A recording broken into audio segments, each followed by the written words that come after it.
Hey guys, Carrie here. Hey, alrighty. Um, I decided to take the time to Google the orthodontic consent forms here.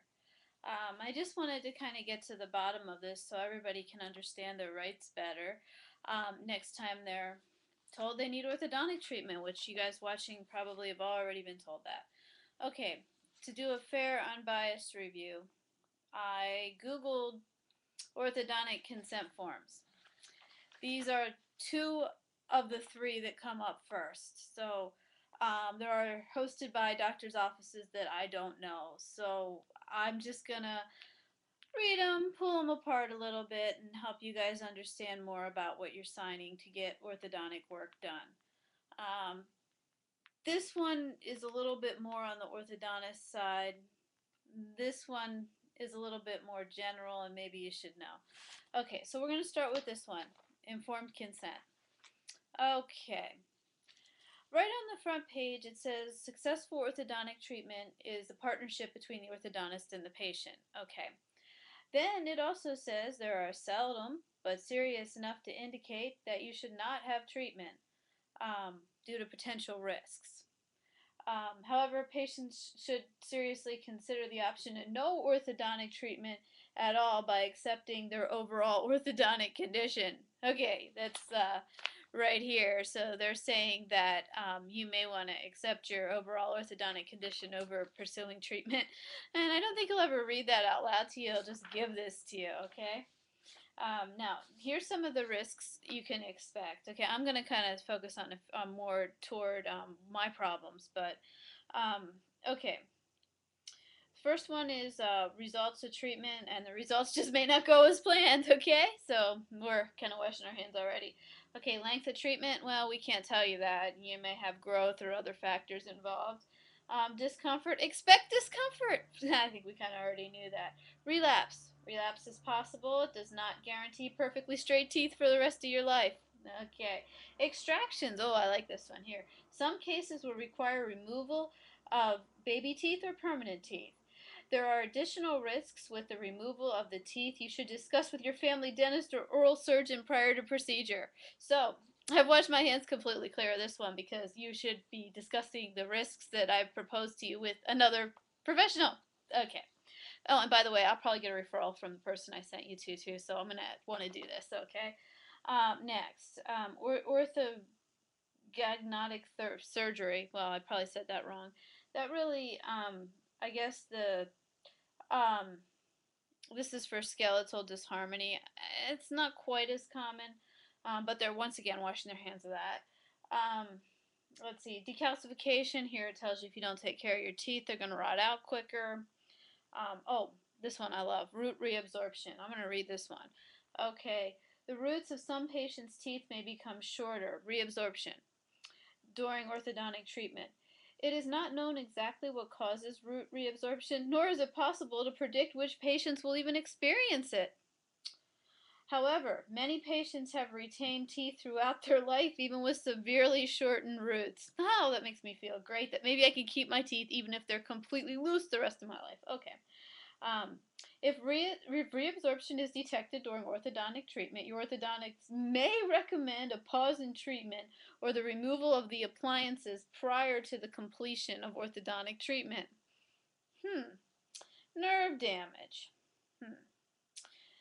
Oh boy. Periodontal disease. Well, um, injury from the orthodontic appliances. These are other warning areas. Headgear. Oh, TMJ, we're washing our hands clean of that. Um, oh boy. Impacted teeth, how to expect, occlusal adjustment, non-ideal results. We'll tell you when to remove your third molars. We'll tell you when we want the money for that. Okay, allergies, general health problems, use of tobacco products, temporary anchorage devices. Okay, now here's the acknowledgement. Ready? I acknowledge that I have read and fully understand the treatment, considerations, and the risks presented in this form.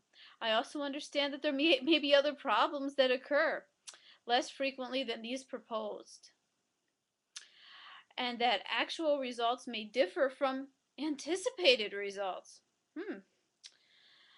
Oh, I acknowledge that I have discussed this form with the undersigned orthodontist, and I've been given the opportunity to ask any questions. I've also made the choice about my treatment. I hereby consent to the treatment as proposed and authorized. Oh,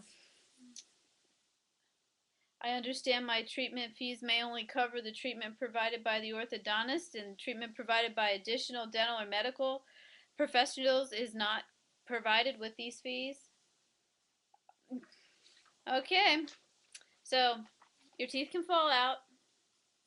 You can get TMJ.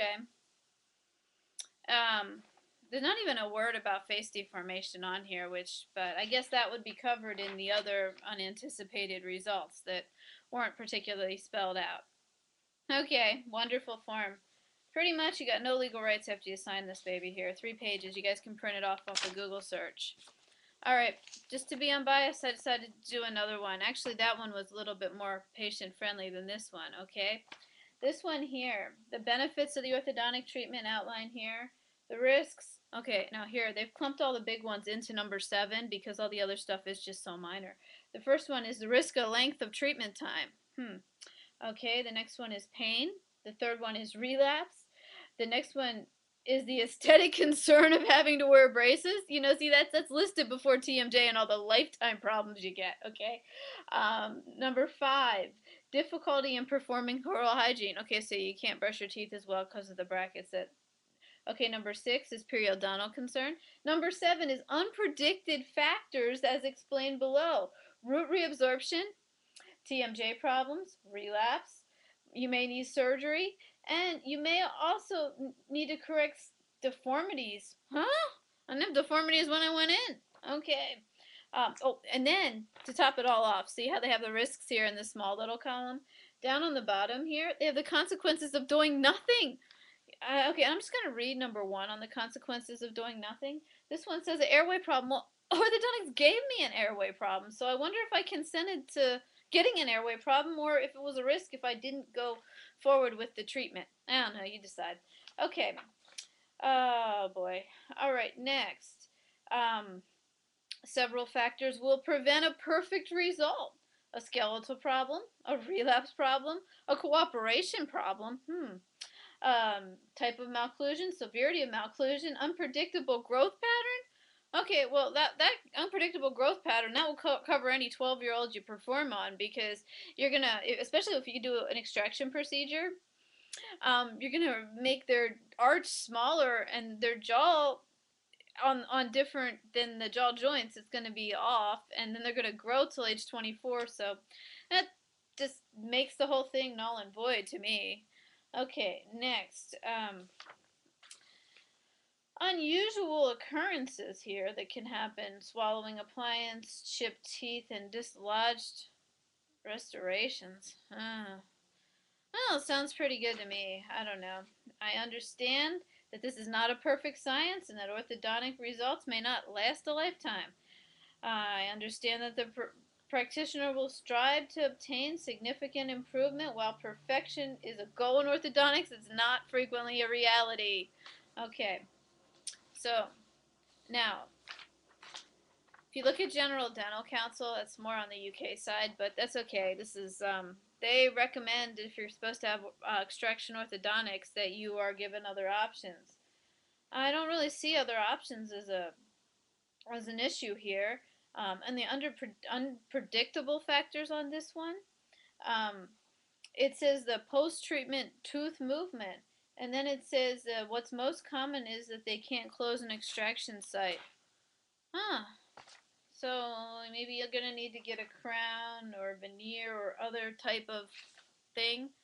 Why would you get the tooth pulled if you were going to need that? But apparently they've washed their hands clean of that.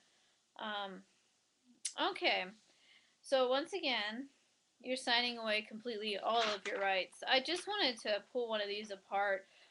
With extraction orthodontics, you're at higher risk for the TMJ, though, because there's more of a chance of the jaw joints being forced out of place. Also, with extraction orthodontics, you're at higher risk for the sleep apnea issue, which isn't even mentioned on either of these. Neither is face deformation. I mean, these two probably should be revised anyway. Well, thank you for watching, and I just wanted to let everybody know who's considering orthodontic treatment. There's a lot of risks involved. If you watch my other videos, you'll see that I had almost every one of these problems that they've talked about in here, or I've had other issues suggested to me. But we'll get into that later. Anyway, guys, have a good night. Feel free to comment on these. I'll save the consent forms and I'll read right off of them.